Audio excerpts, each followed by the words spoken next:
Last time हमने बहुत सारी चीजें पढ़ी थी। लास्ट टाइम हमने इलेक्ट्रिक फ्लक्स के बारे में पढ़ा था और गॉस लॉ भी पढ़ लिया था, उससे रिलेटेड कई सारे क्वेश्चन भी करे थे, है ना। और लास्ट टाइम मैंने होमवर्क के लिए 2 क्वेश्चन भी दिए थे, जो भी क्वेश्चन हो गए हो या डाउट हो आप लोग पूछ सकते हैं।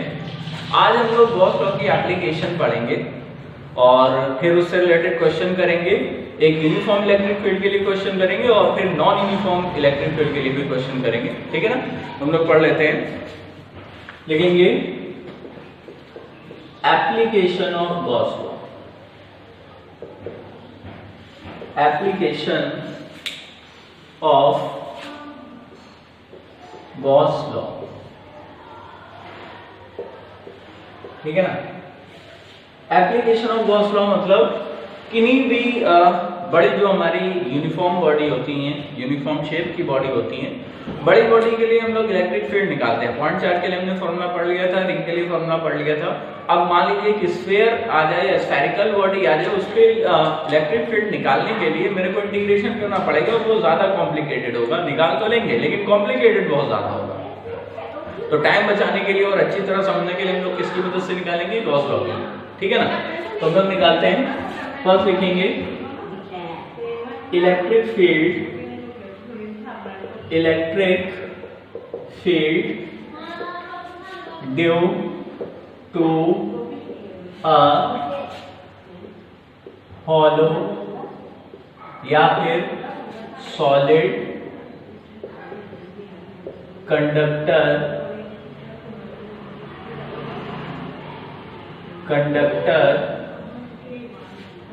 या फिर और हॉलो नॉन कंडक्टिंग स्फीयर। यहां पे लिखेंगे कंडक्टिंग, ठीक है ना। तो दोनों की वजह से, तीनों की वजह से एक्चुअली सेम होता है, या तो हॉलो कंडक्टिंग हो या सॉलिड कंडक्टिंग हो या हॉलो नॉन कंडक्टिंग हो। इस स्फीयर की वजह से हमें क्या निकालनी है? Electric field. वो भी 3 पॉइंट पे फील्ड निकालेंगे, वो भी हम लोग 3 पॉइंट पे फील्ड निकालेंगे। कौन कौन सी जगह? एक सेंटर पे, एक सरफेस पे और एक सरफेस के बाहर, ठीक है ना। तो पहले हम लोग देख लेते हैं। मान लीजिए अपने पास ये स्फीयर है, इसका सेंटर है, इसके ऊपर यूनिफॉर्म चार्ज दिया गया है, यूनिफॉर्मली चार्ज है इसके ऊपर और उसकी वैल्यू कितनी है? कैपिटल Q, ठीक है ना। और इसकी जो रेडियस है वो कितनी है? R। अच्छा, एक बात मैंने पहले ही प्रॉपर्टीज में बताई थी, चाहे सॉलिड कंडक्टिंग हो या हॉलो कंडक्टिंग हो, सारा का सारा चार्ज कहाँ पे जाता है? उसकी सरफेस पे। अंदर कोई भी चार्ज नहीं रहता है, तो सारा का सारा चार्ज कहाँ पे आ गया? सरफेस पे, ठीक है ना। तो अभी पहला है at x is less than r। x is less than r का मतलब एक पॉइंट है P जो कि रेडियस से कम है और इसकी वैल्यू कितनी है? x। सेंटर से x डिस्टेंस में मेरे को यहाँ पे फील्ड बतानी है ना। तो मैं क्या करूंगा, ध्यान से सुनेंगे, मैं क्या करूंगा, इस पॉइंट को लेते हुए एक गॉसियन सरफेस बनाऊंगा। तो मैंने क्या किया, एक गॉसियन सरफेस ले ली, ठीक है। फिर गॉसियन सरफेस, अब हम लोग गॉस फॉर्मूला लगा रहे हैं तो मुझे क्या पता होना चाहिए? Q इनसाइड, इसके अंदर गॉसियन सरफेस के अंदर कितना चार्ज है। अभी हम देख रहे हैं अगर ये हॉलो स्फीयर है या फिर सॉलिड कंडक्टिंग है तो सारा का सारा चार्ज तो सरफेस पे चला गया, इसके अंदर कितना चार्ज बचा? कुछ नहीं बचा, 0। हम लोग यहाँ पे लिख देंगे Q inside is equal to 0। Formula लगाएंगे integration of E dot ds is equal to Q inside upon epsilon naught. अब ये टर्म 0 तो E की वैल्यू कितनी आ जाएगी? 0। यानी सॉलिड कंडक्टिंग या हॉलो नॉन कंडक्टिंग या फिर हॉलो कंडक्टिंग, इन सबके अंदर हमेशा इलेक्ट्रिक फील्ड क्या होगी? 0, ठीक है ना। सेकेंड पार्ट इसका, at x is equal to r, मतलब हम लोग कहां पहुंच गए? सरफेस पे, ठीक है। ये क्या है? इनसाइड, सरफेस पे पहुंच गए। तो सरफेस पे पहुंच गए मतलब यहां पॉइंट हो गया, ठीक है ना। अब इस पॉइंट को लेते हुए एक हमने गॉसियन सरफेस ये बना दी, ये सरफेस स्फीयर की सरफेस से ओवरलैप कर गई, यानी अब जो अंदर चार्ज होगा वो पूरा का पूरा क्यों होगा? तो मैं लिखूंगा Q inside is equal to capital Q, क्योंकि अब इस सरफेस के अंदर पूरा का पूरा कैपिटल Q चार्ज आ गया। और मैं यहाँ पे लिख सकता हूँ integration E dot D S या डी ए भी लिखते हैं is equal to Q inside capital Q upon epsilon naught. यहाँ पे हम देख रहे हैं ds क्या है, सरफेस एरिया किसका, गॉसियन सरफेस का। तो मैं लिख दूंगा E गॉसियन सरफेस का सरफेस एरिया, ये पूरा कितना होगा 4 पाई r स्क्वायर। तो मैं लिख दूंगा 4 pi r square is equal to Q upon epsilon naught, यानी कि E सरफेस ये हमारी कितनी आ जाएगी Q upon 4 pi epsilon naught r square. 1 upon 4 pi epsilon not को K लिख सकता हूं, तो मैं इसे लिखूंगा KQ अपॉन r स्क्वायर, ये आ जाएगा आपका E एट सरफेस। ठीक है ना। अब ये सरफेस के बाहर हो जाएगा, बहुत बाहर चला जाएगा, यानी अब मैं आउटसाइड निकालना चाहता हूं, तो थर्ड लिख दूंगा, यहां पे लिखते हैं थर्ड लिख दूंगा मैं if x is greater than r, x r से बड़ा हो गया, मतलब मान लीजिए यहां पर हो गया x पॉइंट, ठीक है ना, यहाँ पे हो गया P पॉइंट। अब ये डिस्टेंस यहाँ से लेके यहाँ तक x है, तो अब क्या करूंगा, इसको लेके गॉसियन सरफेस बड़ी सी बना दूंगा। इसके अंदर भी चार्ज कितना होगा, कैपिटल Q पूरा का पूरा इसी के अंदर होगा। तो मैं लिख दूंगा integration E dot ds is equal to Q upon epsilon naught. ds की वैल्यू कितनी हो जाएगी 4 पाई x, रेडियस है तो x स्क्वायर, तो E जो मेरा आ जाएगा KQ अपॉन x स्क्वायर। तो आपको तीनों जगह पे इलेक्ट्रिक फील्ड पता चल गई, E इनसाइड पता चल गई, E सरफेस पता चल गई, है ना, और E एट आउटसाइड। तो ये तीन रिजल्ट है, ये तीनों लिख लेंगे, अच्छे से समझेंगे। इसका डेरिवेशन स्कूल में आता है और रिजल्ट का जो यूज होगा वो हम करेंगे जेईई और नीट में, जितने भी कॉम्पिटिटिव एग्जाम में इससे आ सकते हैं। ठीक है, अब इसका हम लोग ग्राफ भी बना लेते हैं, इधर हटा देता हूं। तीन रिजल्ट मुझे मिले, उसकी मदद से मैं ग्राफ बना लेता हूं, ठीक है ना। तो उसकी मदद से मैं ग्राफ बना देता हूं। यहां पे पहले स्फीयर बना देंगे छोटा सा, ये इसका सेंटर, इसी के नीचे मैं ग्राफ बना रहा हूं। इधर हमारी इलेक्ट्रिक फील्ड है, इधर इसकी डिस्टेंस है x और यहाँ पे डिस्टेंस r है, तो यहाँ पे लिख दूंगा x is equal to r और इसके बाद आगे, ठीक है ना। तो मेरे को तीन रिजल्ट मिले, E इनसाइड मिला, E एट सरफेस मिला, E आउटसाइड मिला। E इनसाइड कितना था 0, सरफेस कितना था KQ by r square, outside कितना था KQ बाय x स्क्वायर। तो सरफेस पे देखूं तो 0 और इनसाइड मतलब यहां से यहां तक पूरा 0 रहेगा, तो कुछ नहीं मिलेगा, यहां से यहां तक 0, इलेक्ट्रिक फील्ड 0 है। सेंटर के बाहर जब भी जाएंगे पूरा, क्योंकि अंदर कोई भी चार्ज नहीं है, इस वजह से अंदर क्या होगा 0। जैसे ही मैं सरफेस पे पहुंचा तो KQ by r square maximum हो गया, तो यहाँ पे आया। और जैसे जैसे मैं आगे बढ़ूंगा x के इनवर्सली प्रोपोर्शनल, यानी x की वैल्यू बढ़ेगी E की वैल्यू कम होगी, तो सीधे यूं, ठीक है ना। ये जो वैल्यू होगी ये E मैक्स हो जाएगी और इसकी वैल्यू कितनी होगी KQ बाय r स्क्वायर, ठीक है ना। तो ये एक सॉलिड कंडक्टिंग, सॉलिड या फिर हॉलो कंडक्टिंग स्फीयर का ग्राफ होगा, ठीक है ना। तो ये हम लोग लिख लेंगे, इसका ग्राफ बना देंगे। नेक्स्ट जो है हमारा आएगा नॉन कंडक्टिंग, ठीक है ना। तो नेक्स्ट हम लोग लिखते हैं electric field due to a solid non conducting sphere. Electric field due to a solid non conducting sphere, non conducting sphere, ठीक है। तो नॉन कंडक्टिंग में क्या, सॉलिड, कंडक्टिंग और नॉन कंडक्टिंग में पहले हम लोग देख लेते हैं डिफरेंस क्या है। कंडक्टिंग का मतलब है सारा का सारा चार्ज कहां पे होगा, उसकी बॉडी की सरफेस पे। लेकिन नॉन कंडक्टिंग में चार्ज क्या होगा, पूरे वॉल्यूम में डिस्ट्रीब्यूटेड होगा, हर जगह पे चार्ज होगा, अंदर भी और बाहर, ठीक है ना। तो वहां फिर से इसमें हम 3 पॉइंट पे निकालना चाहेंगे। तो हमने हेलो सर बना दिया अपना डायग्राम। अब इसमें हर जगह पे चार्ज होगा, तो हर जगह पे चार्ज लिख देते हैं, यहाँ हर जगह पे इसमें चार्ज है, ठीक है ना। तो ये पॉइंट है, ये इसकी रेडियस हो गई, हर जगह पे यूनिफॉर्म चार्ज, ठीक है ना,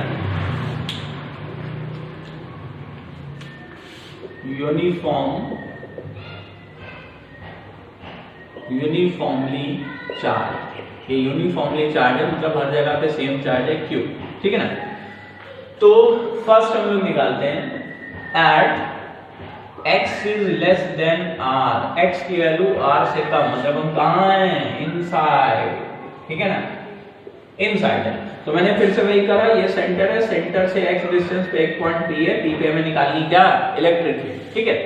तो अभी इलेक्ट्रिक फील्ड निकालने के लिए हम क्या लाते हैं, हमेशा एक पॉइंट चार्ज को लाते हैं, यहाँ पॉइंट चार्ज रखा और इस पॉइंट को लेते हुए गॉसियन सरफेस निकालते हैं, ठीक है ना। अब गॉसियन सरफेस हमने बना ली है, अब इसके अंदर का चार्ज निकालना जरूरी हो गया हमारे लिए, तो हम निकालेंगे Q इनसाइड, ठीक है ना। Q इनसाइड कितना होगा वो मेरे को जानना है। तो पहले मैं क्या करूंगा, एक पॉइंट का चार्ज निकालना पड़ेगा। तो पॉइंट का चार्ज कैसे निकालूंगा, total charge upon total volume, तो एक पॉइंट चार्ज का है, ठीक है ना। तो टोटल चार्ज इस पे Q है अपॉन टोटल वॉल्यूम, इसका वॉल्यूम कितना हो जाएगा 4/3 पाई r क्यूब, बात आते समझ। तो टोटल चार्ज और टोटल वॉल्यूम, ये हमारे एक पॉइंट का चार्ज आ गया। मेरे को कितने वॉल्यूम का चाहिए, x रेडियस के स्फीयर का चाहिए, तो मैं इसके वॉल्यूम से इनटू कर दूंगा 4/3 पाई x क्यूब। तो ये कैंसिल आउट, यानी कि जो इनसाइड में हमारा चार्ज है वो कितना हो गया, वो हो गया हमारा qx cube upon r cube, ठीक है ना। ये हमारा आ गया Q इनसाइड, मतलब अभी गॉसियन सरफेस के अंदर इतना चार्ज है qx cube upon r cube. अब हम लोग गॉसियन सरफेस वाला गॉस का जो फॉर्मूला है वो अप्लाई करेंगे। मैं लिखूंगा integration of E dot ds, dA भी लिख सकते हैं, ds भी लिख सकते हैं, कोई दिक्कत नहीं। Q इनसाइड हमारा अपॉन एप्सिलॉन नॉट, ठीक है, इसको लिख देंगे qx cube upon epsilon naught r cube, और यहाँ E डॉट ds, तो यहाँ पर मैं लिखूंगा E ds क्या है, गॉसियन सरफेस का सरफेस एरिया। अब एक स्फीयर का सरफेस एरिया कितना होता है 4πx², तो यहाँ लिखूंगा 4πx², x² से एक x कैंसिल, यानी E की वैल्यू जो आ जाएगी वो आ जाएगी kx upon 4π epsilon naught r cube, ठीक है ना। इसी को मैं लिख सकता हूँ E inside is equal to 1/4 epsilon naught हमारा होता है k, तो इसे लिखूंगा k qx upon r cube, यानी कि यहाँ जो E इनसाइड है हमारी वो डायरेक्टली प्रोपोर्शनल टू x हो गई, ये याद रखेंगे।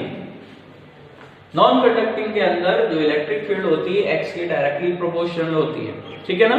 तो अंदर निकल आया, आई होप समझ आया होगा। आगे बढ़ते हैं, सरफेस पे और बाहर निकाल लेते हैं, ठीक है ना।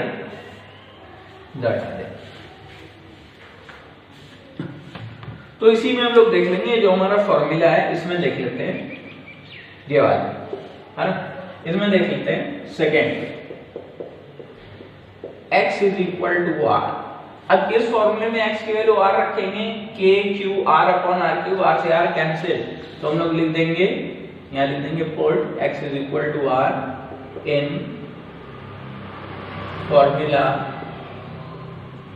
तो हमारी E सरफेस पे कितनी आ जाएगी, E एट सरफेस पे आ जाएगा k q अपॉन r², ठीक है ना।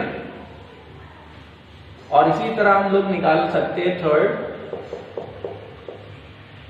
x अगर r से बड़ा है, x अगर किससे बड़ा है, r से बड़ा, मतलब बाहर पॉइंट है, सरफेस से बाहर आ गए, हम लिख देंगे आउटसाइड, ठीक है। तब क्या करेंगे, ये मिटा देता हूं, आउटसाइड है, तब मैं क्या करूंगा, मैं लिखूंगा put r is equal to x, जहां जहां r है वहां x लिख देता हूं, है ना।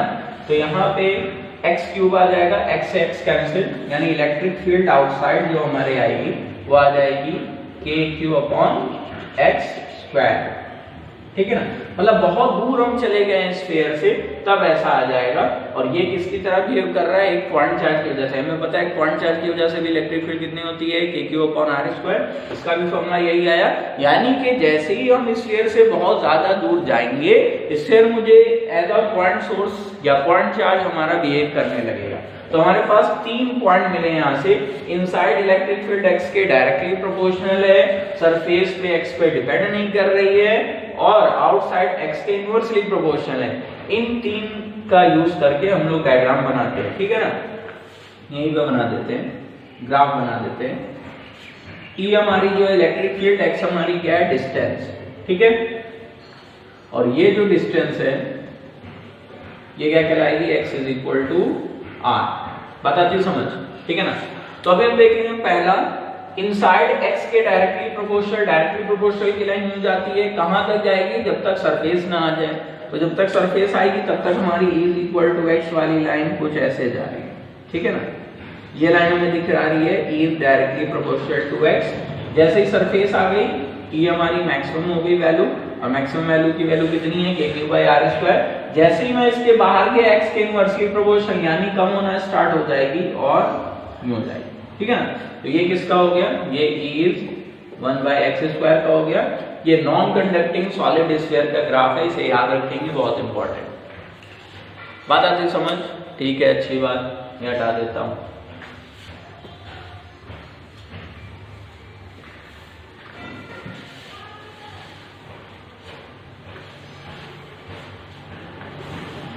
अब इसके 2 क्वेश्चन हम लोग जल्दी से कर लेते हैं, फिर आगे हम लोग और एप्लीकेशन पढ़ेंगे।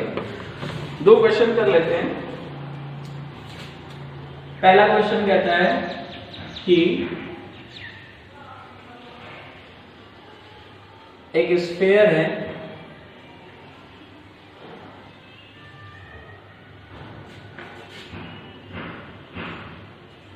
और इसकी रेडियस जो है वो है 2 मीटर, है ना। और इसकी जो सरफेस है, कहता है ई सरफेस कंडक्टिंग स्फीयर है, कंडक्टिंग स्फीयर। कहता सरफेस पे जो इलेक्ट्रिक फील्ड है वो 25 वोल्ट पर मीटर है। कहता है find electric field at a distance 20 meter from center। Centre से 20 मीटर पे इलेक्ट्रिक फील्ड हमें फाइंड करनी है, ठीक है। तो अब जब 20 मीटर लेंगे तो वो तो स्फीयर के बाहर चला गया, और बाहर का आउटसाइड का फॉर्मूला मेरे को पता है, कितना होता है भाई, kq/x², है ना। और इनसाइड का फॉर्मूला होता है, ये आउटसाइड हो गया, इनसाइड का फॉर्मूला हमने पढ़ा है, कितना होता है, kq/r²। तो यहां से अगर मैं देखूं E की वैल्यू 25 है, तो 25 kq/रेडियस, रेडियस है 2 का स्क्वायर 4, यानी यहां से kq की वैल्यू मुझे मिल जाएगी 100। वो वैल्यू यहां पे पुट करेंगे तो आ जाएगा 100 E आउटसाइड, है ना। 100/x, x कितना दिया है 20 का स्क्वायर करेंगे 400, तो कितना आ जाएगा 1/4 वोल्ट पर मीटर, ठीक है ना। इजी क्वेश्चन था। क्वेश्चन कहता है कंडक्टिंग स्फीयर है, 2 मीटर रेडियस है, सरफेस पे 25 था, तो सेंटर से 20 मीटर पे बताइए, है ना। तो अगर 20 मीटर पे मेरे को बताना, और एक बात और याद रखना है कि जो भी डिस्टेंस लेना है हमेशा सेंटर से लेना है, ना कि सरफेस से, ठीक है। तो अभी मैंने इनसाइड का फॉर्मूला लिखा kq/r²। इनसाइड थी हमारी इलेक्ट्रिक फील्ड 25, kq रेडियस हमारी कितनी थी 2 का स्क्वायर 4, यानी kq की वैल्यू आ गई 25 4 100, ठीक है ना। अब आउटसाइड का फॉर्मूला था kq/x², x is the distance from centre of sphere, तो x की वैल्यू क्या है 20, kq की वैल्यू मुझे 100 मिल चुकी है, 100/400 डिवाइड किया 1/4 वोल्ट पर मीटर, ठीक है ना। दूसरा करते हैं, दूसरा वाला कॉम्पिटिटिव लेवल के लिहाज से बहुत इंपॉर्टेंट है, करने की कोशिश करेंगे, ठीक है ना। तो हम लोग करते हैं सॉल्व। कहता है कि एक स्फीयर था, उसके ऊपर जो चार्ज था Q था, कैपिटल Q, और ये non conducting sphere, non conducting sphere, ठीक है ना। कहता है कि एक हमारा स्फीयर था, नॉन कंडक्टिंग क्यू चार्ज था, रेडियस थी इसकी r, इसकी रेडियस कितनी है r। अब कह रहा है कि इससे मैंने r/2 या r/2 डायमीटर का एक स्फीयर निकाल लिया, इतना पार्ट मैं बाहर निकाल लेता हूं, ठीक है ना। इतना पार्ट मैंने बाहर निकाल लिया, तो बचा हुआ जो पार्ट है उसकी वजह से सेंटर से 2r डिस्टेंस पे इलेक्ट्रिक फील्ड बताइए, यहां पे P पॉइंट पे इलेक्ट्रिक फील्ड कितनी होगी, ठीक है ना। फिर से क्वेश्चन सुनेंगे। कहता है कि हमारे पास नॉन कंडक्टिंग स्फीयर था, r रेडियस थी, उससे एक r डायमीटर का स्फीयर छोटा सा निकाल लिया गया, तो सेंटर से 2r डिस्टेंस पे बचे हुए स्फीयर की वजह से कितना फील्ड होगी ये मेरे को बताना है, ठीक है। तो जब भी कैविटी का क्वेश्चन है तो आपको क्या करना है, जो पार्ट निकाला गया उसको नेगेटिव चार्ज मान लेना, और इसके अंदर कितना चार्ज होगा वो हम निकाल लेते हैं, ठीक है ना। तो अभी ये बताओ, जो चार्ज निकाला गया और जो चार्ज है उसकी डेंसिटी तो सेम होगी, तो मैंने कहा charge density of big sphere must be equal to charge density of small sphere. इससे हमें क्या मिलेगा, चार्ज, ठीक है ना। तो बिग स्फीयर की डेंसिटी क्या होगी, चार्ज पर यूनिट वॉल्यूम, मतलब Q/4/3πr³।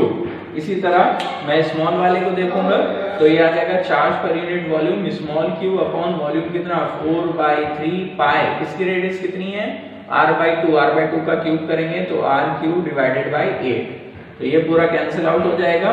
q की वैल्यू आ जाएगी कैपिटल Q/8 माइनस का, क्योंकि वो नेगेटिव हम लोग मान रहे हैं, इमेजिनरी मान रहे हैं। इन्हें बात समझ आ रही है।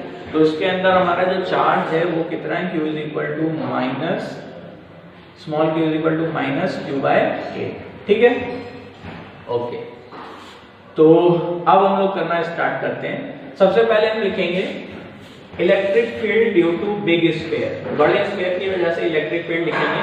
तो हमें पता है नॉन कंडक्टिंग का जो आउटसाइड के इलेक्ट्रिक फील्ड का फॉर्मूला होता है वो कितना होता है, kq/x², जो हमने लिख दिया kq/x, x कितने डिस्टेंस सेंटर से 2r, तो इसका स्क्वायर करेंगे 4r²। e due to small sphere वो कितना आएगा बेटा, माइनस का k charge small q upon इसकी रेडियस कितनी है r/2 है तो r²/4 है ना।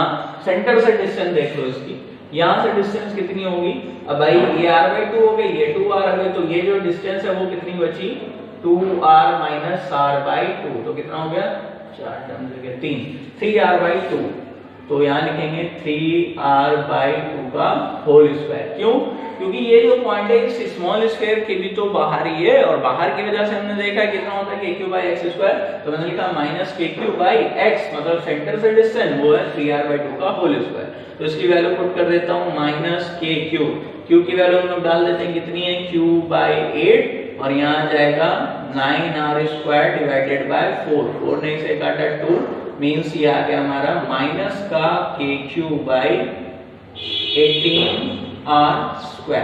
इन्हें बात समझ आ रही है, ठीक है ना।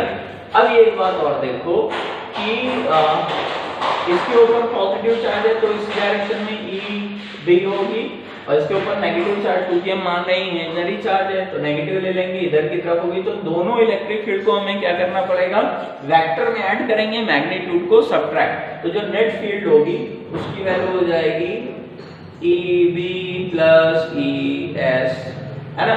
और ये I डायरेक्शन में है तो लिख देंगे, यहाँ आ जाएगा बिग की वजह से पॉजिटिव I डायरेक्शन में है तो ऐसा, और इसकी वजह से माइनस हटा देंगे तो माइनस I क्या, सही ना।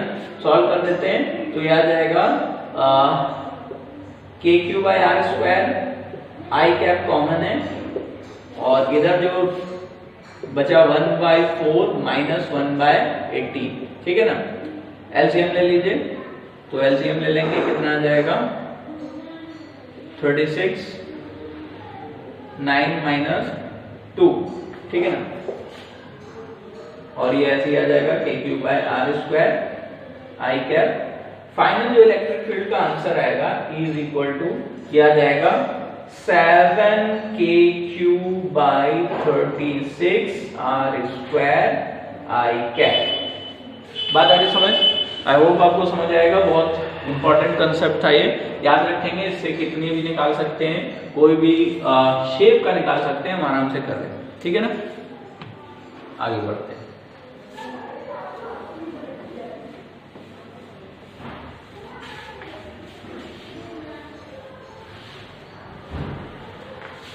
आगे हम लोग एप्लीकेशन, नेक्स्ट एप्लीकेशन देखेंगे। नेक्स्ट एप्लीकेशन है electric field due to a infinite sheet. एक शीट की वजह से जिसकी लेंथ इनफाइनाइट है, उसकी वजह से कितनी इलेक्ट्रिक फील्ड होगी वो देख लेते हैं ना। तो मान लो एक हमारे पास शीट है कुछ ऐसी,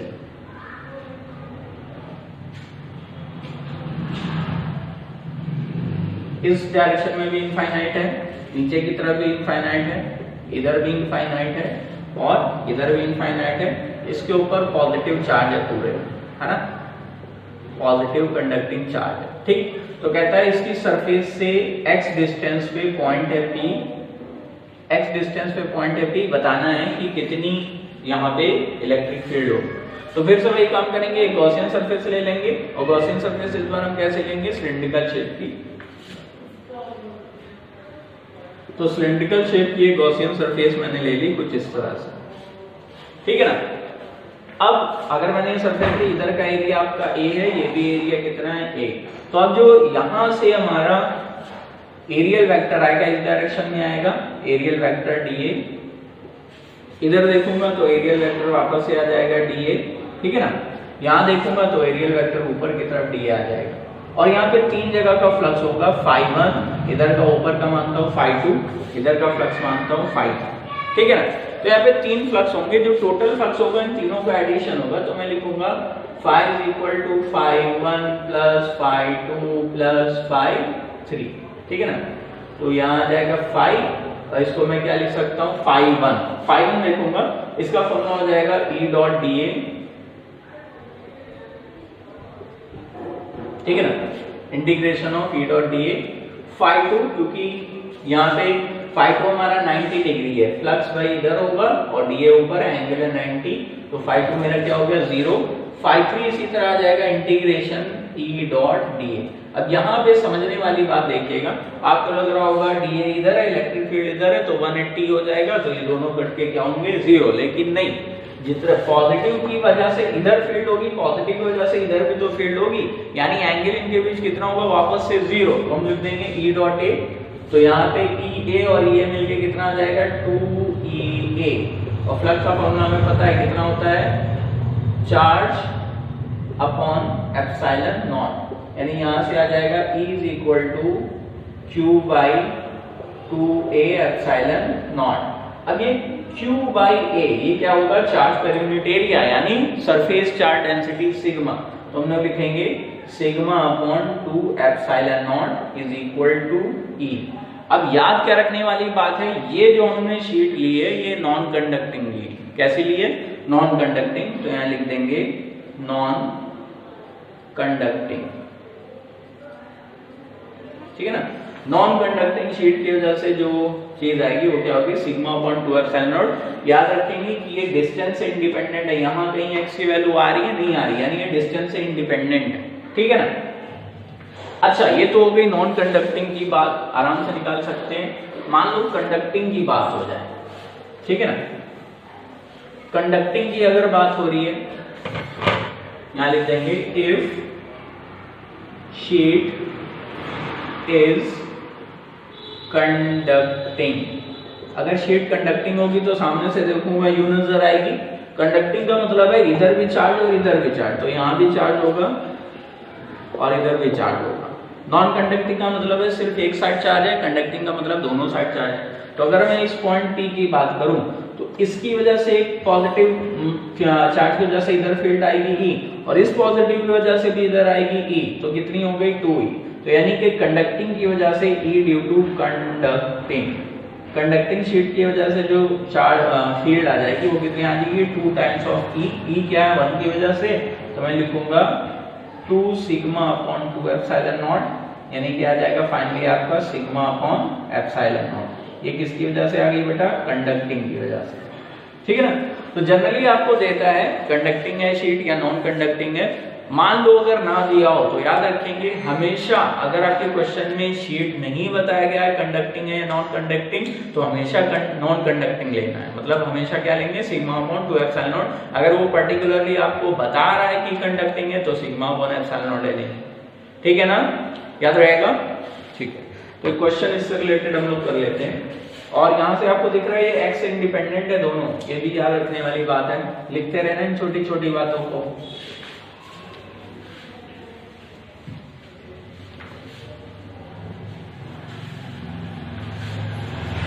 नेक्स्ट है क्वेश्चन एक कर लेते हैं, है ना, क्वेश्चन कर लेते हैं एक छोटा सा। एक क्वेश्चन कर देते हैं, ये एक क्वेश्चन दिया है, कहता है भाई कि 3 शीट है हमारे पास, 3 शीट है हमारे पास ऐसे, इसकी चार्ज डेंसिटी है सिग्मा, दूसरे वाले की चार्ज डेंसिटी -2 सिग्मा, तीसरे वाले की चार्ज डेंसिटी -सिग्मा, और ये डिस्टेंस है a, ये है -a, ये है -2a, और ये जो एक्सिस है हमारा z एक्सिस है, ठीक है ना। ये जो एक्सिस है ये z एक्सिस है। कहता है यहाँ पे एक पॉइंट है P, बताओ P पे नेट इलेक्ट्रिक फील्ड कितनी होगी। ऑप्शंस दिए हैं, ऑप्शन मेरे को दिए हैं, पहला दिया है -4 sigma upon epsilon not k cap, दूसरा ऑप्शन दिया है 4 sigma upon epsilon not k cap, तीसरा ऑप्शन दिया है -2 sigma upon epsilon not k cap, चौथा ऑप्शन दिया है 2 sigma upon epsilon not k cap, ठीक है ना। तो चलिए इसे सॉल्व कर लेते हैं। सबसे पहली बात जब भी हमें इलेक्ट्रिक फील्ड निकालनी होती तो मैं किसी को लेके आता हूँ पॉइंट चार्ज। तो यहाँ पे पॉइंट चार्ज हमें पता है हमेशा स्मॉल होगा और पॉजिटिव होगा, तो यहाँ पे एक हमने स्मॉल पॉजिटिव चार्ज रख दिया, ठीक है ना। अब पॉजिटिव को रिपेल करेगा और नेगेटिव पॉजिटिव को अट्रैक्ट करेगा। तो मैं देखूंगा पहले वाली, इस वाली की वजह से यहाँ पे जो इलेक्ट्रिक फील्ड की डायरेक्शन आएगी वो किधर आएगी? रिपेल करेगा नीचे की तरफ, तो मैंने लिख दिया E1, समझ आ रही बात, ठीक है। फिर ये वाली नेगेटिव है, इसकी वजह से इसे अट्रैक्ट करेगा, तो इसकी वजह से आ जाएगी कितनी? E2, सिग्मा भी नेगेटिव, ये भी अट्रैक्ट करेगी, नेगेटिव है, E3, यानी तीनों तो एक ही डायरेक्शन में होगी, ठीक है। तो यहाँ मैं लिखूंगा जो नेट फील्ड होगी हमारी, नेट इलेक्ट्रिक फील्ड, वो कितनी हो जाएगी? E1 plus E2 plus E3। अब याद रखना यहाँ पे बेटा मैं डायरेक्शन ले चुका हूँ, तो इन साइन को लेने की जरूरत नहीं है, ठीक है ना। और ये साथ में आ जाएगा क्योंकि मैं वेक्टर फॉर्म की बात कर रहा हूँ, तो डाउनवर्ड डायरेक्शन में कौन सा कैप होगा? -k कैप, ठीक है। तो -k कैप के दो हमारे सॉल्यूशन है, ये दोनों तो होंगे नहीं, इन दोनों में से कोई होगा। सॉल्व कर लेते हैं। E1 पहले की वजह से, क्योंकि यहाँ दिया नहीं गया कंडक्टिंग या नॉन कंडक्टिंग, एक बार पढ़ लेता हूँ।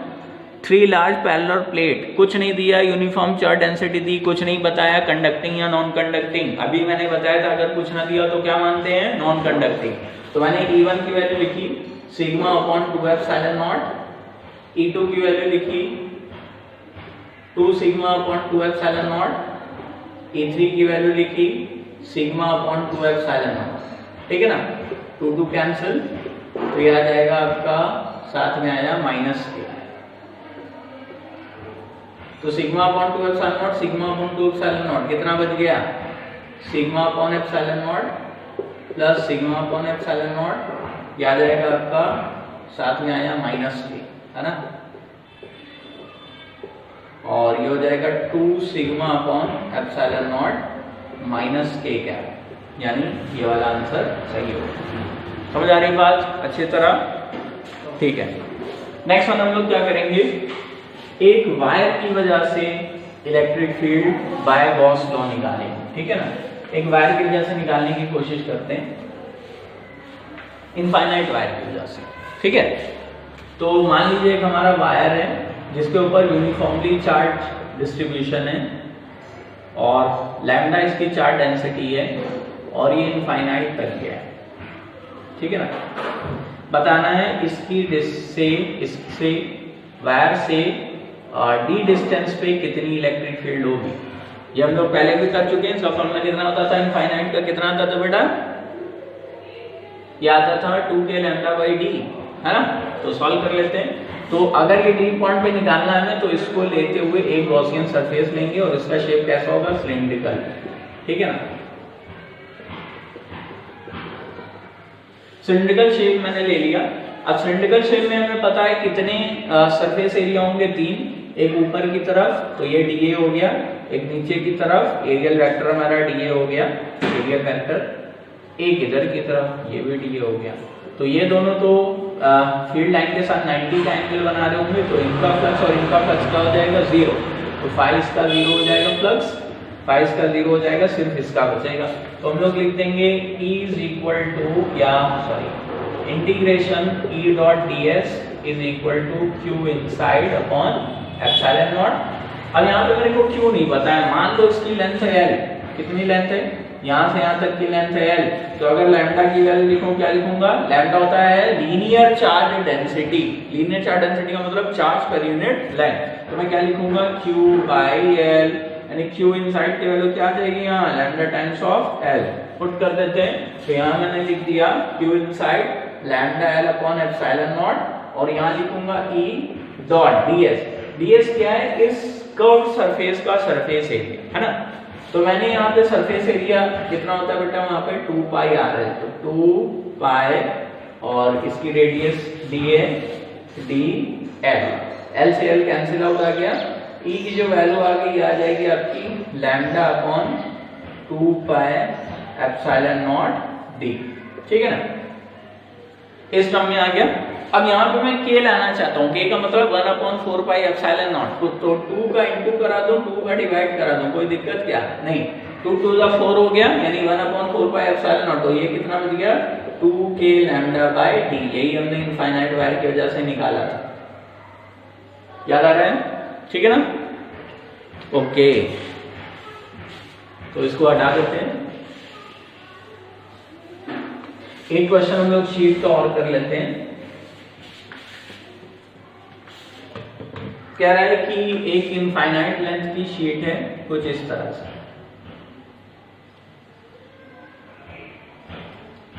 ऐसा, ठीक है ना।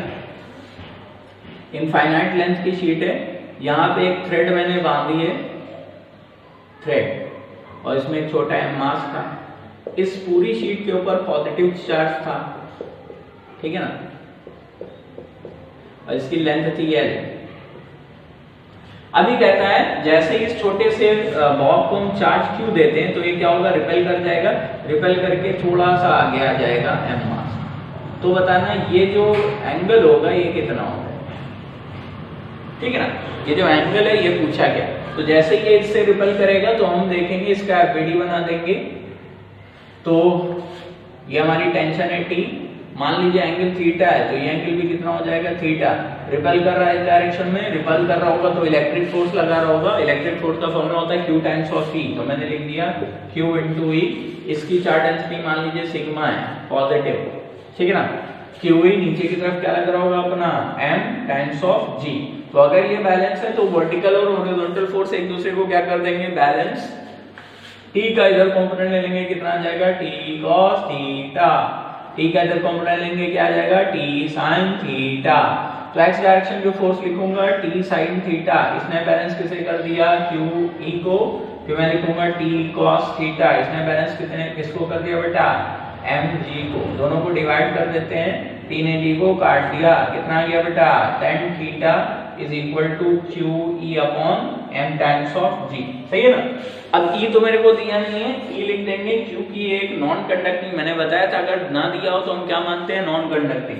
तो नॉन कंडक्टिंग की वजह से इलेक्ट्रिक फील्ड कितनी होती है, सिग्मा अपॉन 2 एप्सिलॉन नॉट। तो मैंने लिखा Q sigma upon 2 epsilon not m times of G, यानी थीटा की वैल्यू आ जाएगी tan inverse Q sigma upon 2 epsilon not m times of G। ये आपका एंगल होगा, ठीक है ना, बात समझ आती है। नेक्स्ट क्वेश्चन देख लेते हैं हम लोग।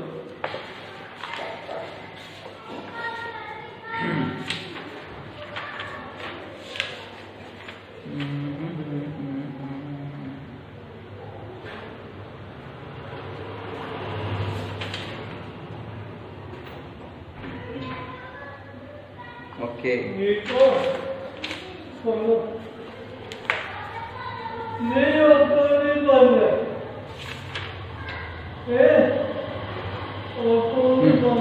नेक्स्ट क्वेश्चन कहता है इसी का गॉस लॉ का,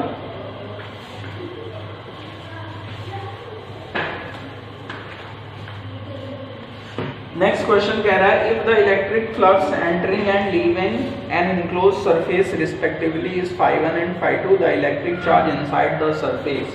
ठीक है, तो कह रहा है एक हमारी क्लोज सरफेस है, इसमें अंदर जो कर रहा है एंटरिंग फ्लक्स अंदर कर रहा है वो कितना है φ1 और जो फ्लक्स बाहर जा रहा है वो कितना है φ2। तो बताना है इसके अंदर जो चार्ज होगा Q इनसाइड वो कितना होगा। ठीक है ना, यही तो बताना है। तो हम लोग क्या करेंगे, हमें पता है गॉस लॉ ऑफ फ्लक्स के लिए फॉर्मूला क्या होता है Q inside upon epsilon not. ठीक है ना, यहाँ पे Q कैपिटल लिया तो कैपिटल Q लिख देते हैं।